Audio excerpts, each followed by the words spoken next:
Hi friends, ఎలా ఉన్నారు? అందరూ బాగున్నారా? అందరూ బాగుండాలి, అందరూ బాగుండాలని నేనైతే అదేని మనస్ఫూర్తిగా కోరుకున్నానండి. నేనైతే చాలా బాగున్నాను. మరి ఈరోజు మా ఇంట్లో వంట అయితే ఏముంటంటే చూడండి, సరేనా?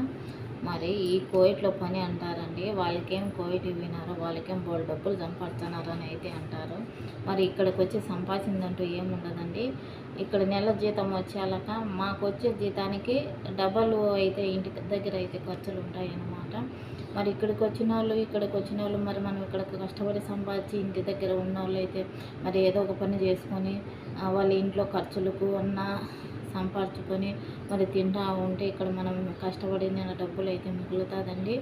మరి అలా లేకుండా మరి మనం ఇక్కడ జీతం పంపుతా అంటే మరి ఇంటికాడ పని చేసేవాళ్ళు ఎవరు లేక మరి ఇంటి ఖర్చులు అయితే బోలెడన్ని మరి మన ఇక్కడికి వచ్చే జీతాలు అయితే డబుల్ ఖర్చులు అయితే ఇంటికాడ ఉంటాయండి. అది నాకైతే అలాగా నేను మరి మనం ఇక్కడికి వచ్చి సంపాదించేదంటూ ఏమి లేదండి. ఎందుకంటే మనకు చదువు లేదు, ఏమి లేదు. మనం ఏ పని ఒకవేళ కూలి పనికి పోయినా ఒక 400 500 వస్తుందండి. అదైతే ఒకరోజు ఉంటుంది, ఒకరోజు దొరకదు పని. మరి ఇక్కడికైతే మనం ఎలా ఉన్నా కష్టంలో ఏం బొగ్గులు కష్టపడినా కానీ మన నెల వచ్చేలాక జీతం అనేది మన చేతికి వస్తుంది. మరి ఇంటి దగ్గర అదే పని చేసుకోవచ్చు కదా, డబ్బులు మిగిలినప్పుడే అంటారు. మరి మనకు చదువు సంధి లేనప్పుడు కష్టపడతాము, కూలి పనికి ఏమో పోతామండి. అది 400 300 వస్తుంది. అది మన ఇంట్లోకి అప్పటికి మాత్రమే సరిపోతుంది అనమాట. మరి పిల్లలకి చదువులకు కానీ పెద్ద పెద్ద సమస్యలు కానీ అలాంటివి మనం ఎదుర్కోవాలంటే మనకు ఎదుర్కొనే శక్తి అనేది ఉండదన్నమాట. అందుకని బయట దేశం వచ్చి మరి పిల్లల చదువులు మంచి చెడ్డ అన్నీ ఉంటాయి కదండి. మరి చదువుల కంటే ఇప్పుడు అయితే లక్షలే కావాలండి. మరి ఆ డబ్బులు అయితే మన ఇంటి దగ్గర ఉంటే రాదు. మనం ఒకరోజు పనికి పోతే 4 రోజులు పని దొరకదనమాట. అలాంటప్పుడు మనం తినడానికి మాత్రమే సంపాదించుకోగలుగుతాము. మరి పిల్లలకైతే మరి మనము చదివించుకోవాలంటే వాళ్ళ ఖర్చులు చాలా ఉంటాయి కాబట్టి మనం ఆ డబ్బులతో మనమైతే పిల్లల్ని అయితే చదివించలేము. మరి అదొక్కటి మైండ్లో పెట్టుకొని మన కష్టం ఎంత ఉన్నా, మన బాధలు ఎన్ని ఉన్నాయి, ఇక్కడ ఎన్ని భరించినా, ఇక్కడ వాళ్ళని ఎన్ని ఇబ్బందులు పెట్టినా, మనకు ఎన్ని కష్టాలు ఉన్నా మనమైతే అవన్నీ మన గుండెల్లో పెట్టుకొని బయటికి రానికన్నా మనమైతే కష్టపడుతూ ఉంటామండి. నేనే కాదు, నాలాగా చాలామంది ఇక్కడ బయట దేశంలో వచ్చిన ప్రతి ఒక్కరు తమ్ముళ్ళు కానీ, అన్నగారు కానీ, చెల్లెళ్ళు కానీ, అక్కలు కానీ అందరూ ఇలాగనే మరి ఆలోచన చేసుకొని అయితే వస్తారు ఇక్కడ. మరి 30,000 కానీ 35,000 కానీ మరి ఇంటికాడ ఉంటే మనకు ఆ డబ్బులు రాదు. కూలీ నాలుగు పోయిన డబ్బులు 200 300 అది ఒక్కరోజు ఉంటే 4 రోజులు పని ఉండదన్నమాట. మరి అలాగై అయితే ఇక్కడ ఎన్ని ఇబ్బందులు ఉన్నాయి, ఎన్ని కష్టాలు ఉన్నాయి, మేమైతే బయట దేశం వచ్చి ఇక్కడ కష్టపడుకొని మరి పిల్లలకు ఇంట్లో ఇబ్బందులకు అన్నిటికీ మేమైతే ఇక్కడ నుంచి మరి పంపుతూ ఉంటాము.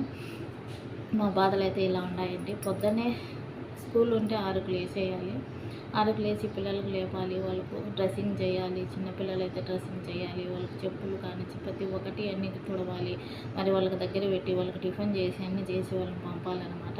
వాళ్ళు పంపిన తర్వాత వాళ్ళు ఒక్కొక్కరు ఇంట్లో అందరూ లేస్తూ ఉంటారు. మరి వాళ్ళందరికీ ఒక్కొక్క రకం ఐటమ్స్ అయితే మరి చేసి వాళ్ళకైతే పెట్టాలి. మరి అవన్నీ పెట్టుకొని అవన్నీ తెచ్చుకొని కడుక్కున్న తర్వాత మళ్ళీ ఇంట్లో అయితే శుభ్రం చేయాలన్నమాట, క్లీన్ చేయాలి. ఇంట్లో ఊడవాలి, తడిగుడ్డ పెట్టాలి, బాత్రూమ్లు క్లీన్ చేయాలి. మరి కోయిట్లో పనులు అయితే ఇలా ఉంటాయి. మరి అవన్నీ అయిపోయిన తర్వాత మళ్ళీ వంట రూమ్లోకి వచ్చి వంట వాళ్ళకి ఎవరికి ఇష్టమైన వంట వాళ్ళకి వండి పెట్టాలన్నమాట. మరి కోయిట్లో అయితే మా కష్టాలు అయితే ఇలా ఉంటాయండి. ఓయమ్మ వాళ్ళకి కోయిట వినాలంటారు. మరి కోయిట పోయి సంపాదించి మిగలబెట్టిండేదంటూ ఏం లేదండి. మరి ఇంటి దగ్గర ఉంటే పిల్లలను పోషించుకోలేము, పిల్లలను చదివించుకోలేము అనే మార్గంతోనే మరి మేము ఇక్కడైతే వచ్చి బాధలు అయితే పడుతున్నాము. మరి చాలా అంటే చాలా ఇబ్బందులు పడుతున్నామండి. నేనైతే పొద్దున్న 6కు లేస్తే నైట్ 1 గంటకు పోతానండి రూమ్కి. నైట్ 1 గంట అవుతుంది. తినడానికి కూడా మాకైతే టైం ఉండదు. పొద్దున్నే టిఫిన్ 11కి తింటాము, 12కి తింటాము, 1 గంటకు తింటాము, మాకు తెలియదు. అది కొని ఏమి టిఫిన్లు అంటే రొట్టె ముక్క, బ్రెడ్ ముక్క తప్ప, టీ తప్ప ఇంకేమి ఉండదు అనమాట. అది తినడానికి కూడా మాకు టైం ఉండదు. అంత పని చేసుకొని వచ్చి వంట రూమ్లోకి వచ్చి ఆ టీయో చాయో ఏదో ఒకటి తాగేటప్పుడు కూడా 2 సార్లు కానీ 3 సార్లు అయినా వాళ్ళు లేపుతారు. మనం తినేటప్పుడు కూడా వాళ్ళు లేపుతారు. అది మరి ఏ జన్మలో ఏ పాపం చేసుకున్నామో మరి మాకు తినడానికి కూడా మాకు అది ఉండదన్నమాట. ఎందుకంటే ఒకసారి 2 సార్లు 3 సార్లు లేపితే ఇంకా ఏం తినాలంటే అది తీసే చెత్తలో పడేసి మన పని అయితే చేసుకుంటూ ఉంటాము.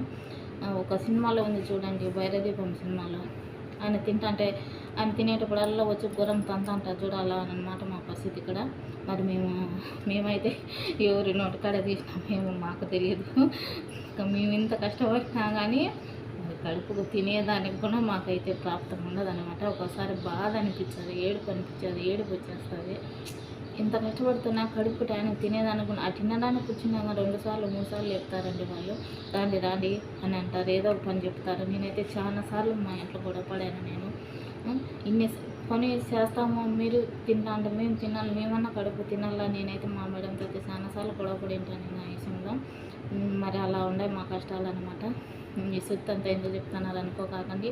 మా కష్టాలకు ఎట్లా తెలుగుదేశం ప్రతి ఒక్కరే, డ్రైవర్లు కానీ ఆడవాళ్ళు కానీ, మేము పనిచేసే ప్రతి వర్కర్లకి ఇలానే ఈ కష్టాలు ఉంటాయన్నమాట. భార్య దీపంలో ఫుడ్ కాడికి వేళకు కూరం దంత అంటారు చూడు, అలా అన్నమాట మా టైపు అనమాట. ఈ కోవిడ్లో అలా ఉంటుంది మా పరిస్థితి. మరి తినడానికి కూడా మాకు ఉండదు. తినడానికి కూర్చున్నా కానీ రాండి అని పిలుస్తూ ఉంటారు. ఒకసారి అంటే లేపుతారు, పోయి వస్తాము. మళ్ళీ రెండోసారి కూర్చుని మరి మూడోసారి లేపుతా అంటే ఇంకా ఎలా తినబుద్ధి అవుతుంది అన్నము. మరి అన్నం అయితే చల్లగా అయిపోతే తీసి చెత్తలో పడేయాల్సిందే మేము. మా పరిస్థితులు అలా ఉన్నాయండి ఈ కోవిడ్లో. సరేనా? పొద్దున్న 6కి లేచి రాత్రి 1 గంట అవుతుంది రూమ్కి వేయాలక. మరి నేను ఉండే ఇంట్లో అయితే ఒకదాన్ని క్లీన్ చేయాలి, వంట చేయాలి, అన్ని పనులు నేనేనండి. మరి మా కష్టాలు అయితే ఇలా ఉన్నాయి. మరి ఏం చేద్దాం, తప్పదు. దేవుడి తలరాత రాసి పెట్టాడు. మరి బిడ్డలకి, ఫ్యామిలీకి అన్నిటికీ దూరం ఉండాలని మా రాతలు అయితే ఇలా రాసి పెట్టారనమాట. మరి పడాల్సిందే, తప్పదు. బ్రహ్మదేవుడు రాసిన రాత ఎవరు తప్పించుకోలేరండి. మరి తప్పించుకోలేము కాబట్టి మనం మాత్రం మన ప్రాణం ఉన్నంత వరకు ఇలానే పోరాడాలి, ఇలానే కష్టపడాలి, ఇలానే ఉండాలి. మన బతుకులు ఇలానే ఉంటాయి. Okay, bye friends. మరి మీకు వీడియో నచ్చినట్టుంటే ఒక లైక్ చేసుకోండి, నా ఛానల్కి సపోర్ట్ చేయండి ఫ్రెండ్స్. ఓకేనా? Okay, bye friends. చూడండి ఫ్రెండ్స్, నేనైతే ఇక్కడైతే రొయ్యలన్నం అయితే చేస్తున్నాను అనమాట. మరి రొయ్యలు పెసరపప్పు వేసి, మరి ఇంట్లో ఎక్కువ పెసరపప్పు వేయమంటారు ప్రతి ఒక్క వంటలేకి, ప్రతి ఒక్క తెల్లన్నం లేక కానీ, టమోటా రైస్ లేక కానీ, మరి దేంట్లోకి కానీ, మటన్ అన్నం చేయని ఎక్కువ పెసరపప్పు అయితే ఈ మధ్య అయితే ఎక్కువ వాడుతున్నారు. మరి నేనైతే ఇక్కడైతే రొయ్యలన్నం అయితే చేస్తున్నాను. చూడండి, రొయ్యలు అయితే మొత్తం అంతా ఎంపుకున్నాను అనమాట. ఎంపుకొని ఉల్లిపాయ, బిర్యానాకు, ఏలకబుడ్డ, మిరియాలు 2, చెక్క, అదేనండి దాచిన చెక్క, ఇక్కడ వచ్చి లైమోను, వెండి నిమ్మకాయ, మరి అవన్నీ వేసి అయితే నేనైతే ఇలా కలిపి అయితే పెట్టుకున్నాను అనమాట. వీటికి మసాలా అయితే అన్నీ వేసాను, ధనియాల పొడి, గరం మసాలా పొడి, మరి అలాగనే కొద్దిగా జీలకర్ర పొడి, మరి మన మసాలా అయితే మొత్తం అన్నీ వేసానండి, కొద్దిగా వేసాను. అలాగనే కొత్తిమీర, ఇక్కడ స్ప్రింగ్ అనే ఆకు ఉంటుంది, అది కూడా మరి పచ్చిది అయితే లేదు, పౌడర్ అయితే వేసాను అనమాట. అదే ఎండిపోయింది ఏదైతే వేసాను అనమాట, ఎండబెట్టిండేది.